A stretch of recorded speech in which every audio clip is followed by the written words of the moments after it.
Number 1, could you elaborate on the statistical analysis you employed and justify your choice of techniques?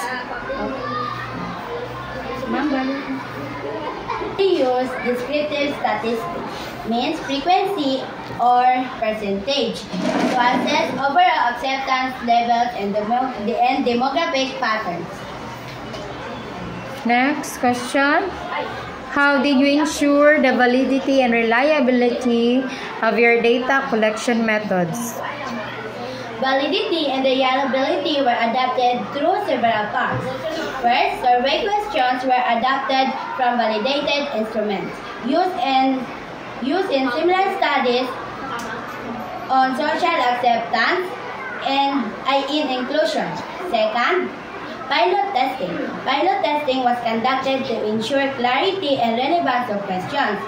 Third, data triangulation, combining surveys, interviews, and focus group discussions, help confirm consistency of findings across different sources. And finally, responses were analyzed using standard statistical tools and reviewed by the research advisor to maintain methodological error. Next, what are the key limitations of your methodology and how did this limitation influence your findings? One limitation of the study was its limited sample size. I focused only on selected students, parents, and teachers from one school. This may restrict the generalizability of results to broader population. Can you explain the core problem of your research addresses and why it's significant? The core problem this research addresses is understanding how the legalization of same-sex marriage or SSM affects both social acceptance and educational experiences among high school students at Dato Pangulima Integrated School. How would you respond to criticism in your research and how you defend your work as address potential counter-arguments? Potential criticism. This research promotes same-sex marriage and may conflict with cultural or religious values. What are the next steps in this line of research? What future studies would you recommend based on your findings? Future studies should expand to multiple schools or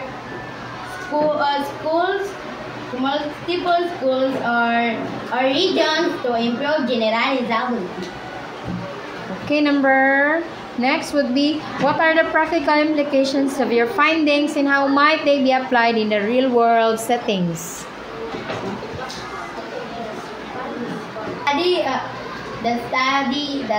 The study's finding can school guide administrators, educators, and policymakers in crafting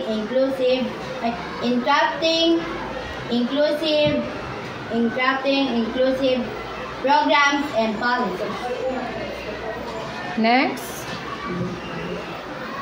what are the most significant findings of your research and how do they contribute to the existing body of knowledge?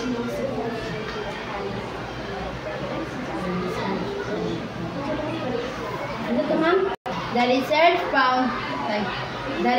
found that social acceptance of same-sex marriage among high school students has generally increased since legalization. Okay, next, did your research uncover any unexpected results and how did you interpret this and what are their implications?